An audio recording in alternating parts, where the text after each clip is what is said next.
Hey guys, this is Mike from PhysioU, excited to tell you about the new releases coming this summer. So the Neuroanatomy app is built around real images of the spinal cord and the brain with interactive learning built into it, along with 3D imagery and explainer videos to help students really understand the neuroanatomy.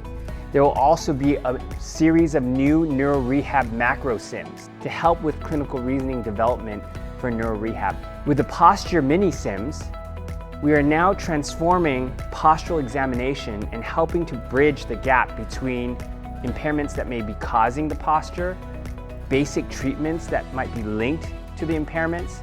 So the posture mini sims will be coming out to help the students develop their clinical reasoning. Also, with wound care macro sims, with a number of wound care specialists, we have now created a clinical reasoning development game to help students make decisions about the different types of wounds, the types of dressings and debridement that might be relevant to help the patient recover. Keep an eye out for all the new releases coming out on PhysioU. And if you're ever interested in learning more, please feel free to reach out to me, as well as watch out for the summer webinar series where I'll be talking about and introducing a lot of these new products that can enhance teaching and learning across the country.